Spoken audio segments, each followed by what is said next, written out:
प्रिय व्यूअर्स, परीक्षा expert official channel के डेली स्टैटिक जीके सीरीज में आपका स्वागत है। इस सीरीज में हम प्रतिदिन आपके लिए UPSC, state PSC, SSC, RRB banking तथा विविध परीक्षाओं से संबंधित 10 प्रश्न व्याख्या सहित लेकर प्रस्तुत होंगे। हम आशा करते हैं कि ये प्रश्न आपकी परीक्षाओं की तैयारी में सहायक सिद्ध होंगे। चलिए शुरू करते हैं पहले क्वेश्चन से। गामा किरणों का तरंगदैर्घ्य परिसर होता है। ऑप्शन ए 10 की पावर -10 मीटर से 10 की पावर -8 मीटर तक।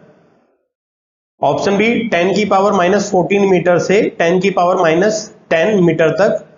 ऑप्शन सी 10 की पावर -8 मीटर से 10 की पावर -7 तक।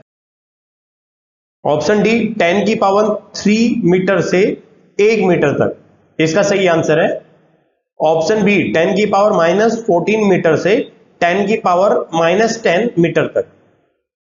एक्सप्लेनेशन देख लेते हैं। गामा किरणों में सबसे छोटी तरंगदैर्घ्य होती है और रेडियो तरंगों में सबसे लंबी तरंगदैर्घ्य होती है। एक्स किरणें 0.01 नैनोमीटर से 10 नैनोमीटर तक तरंगदैर्घ्य के साथ एक विद्युत चुंबकीय तरंग को एक्स किरणें कहा जाता है।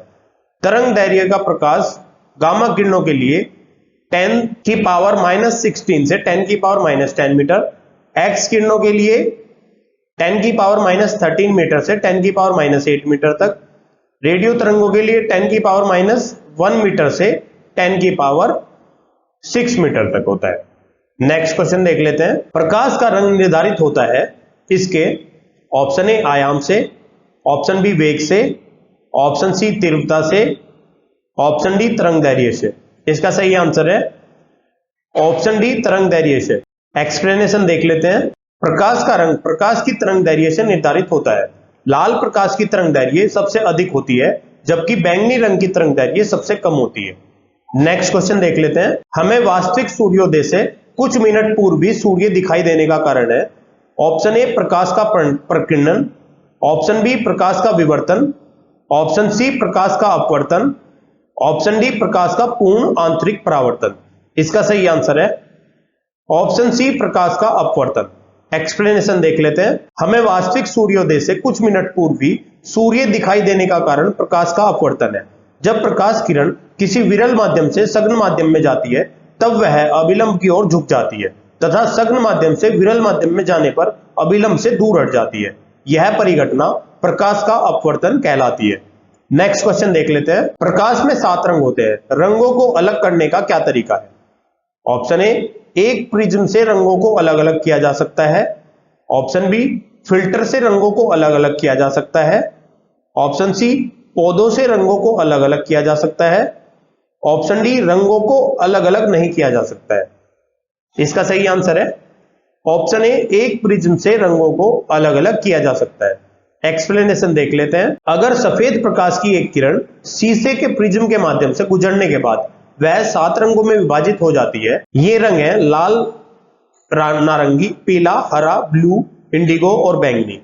प्रकाश को अलग अलग करने का तरीका प्रिज्म का उपयोग होता है। नेक्स्ट क्वेश्चन देख लेते हैं। जल में वायु का बुलबुला जिसकी भांति व्यवहार करेगा वह है ऑप्शन ए उत्तल दर्पण, ऑप्शन बी अवतल लेंस, ऑप्शन सी उत्तल लेंस, ऑप्शन डी अवतल दर्पण।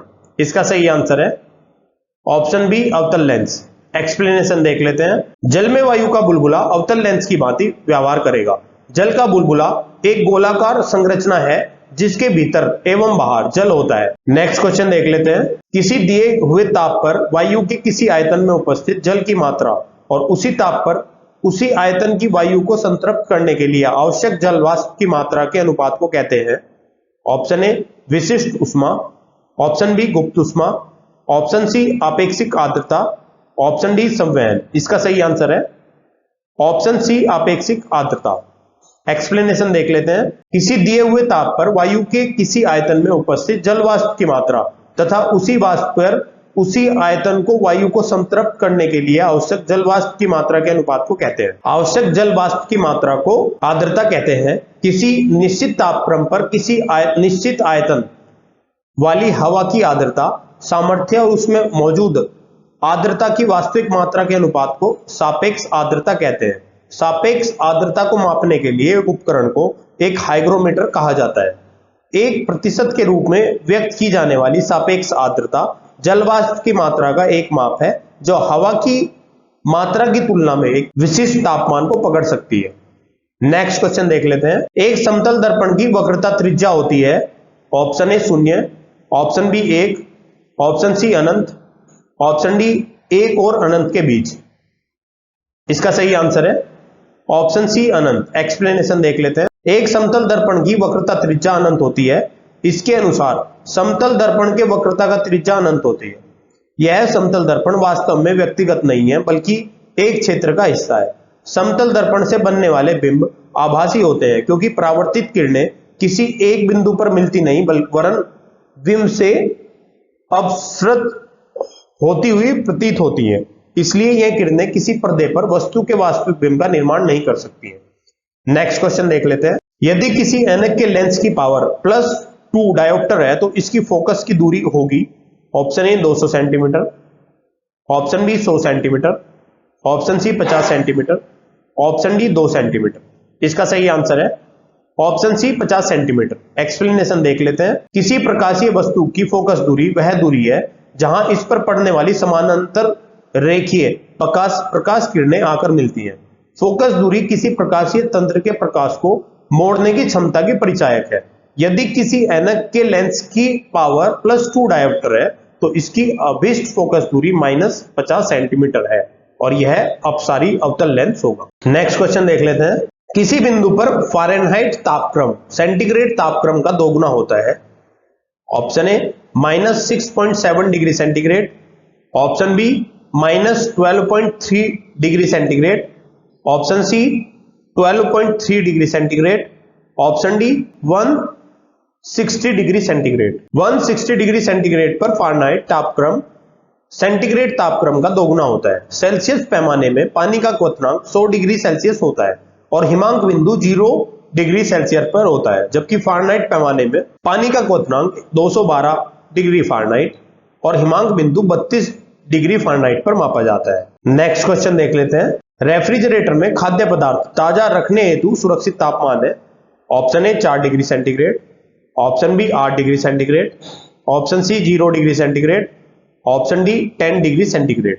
इसका सही आंसर है option A 4 degree centigrade. Explanation देख लेते हैं। 4 से 140 डिग्री फ़ारेनहाइट के मध्य तापमान में बैक्टीरिया उत्पन्न होने का खतरा सर्वाधिक रहता है, इसलिए इसे खतरनाक क्षेत्र कहते हैं और यही कारण है कि रेफ्रिजरेटर में खाद्य सामग्री के रखने के स्थान का तापमान 40 डिग्री फ़ारेनहाइट से कम उत्तम माना जाता है।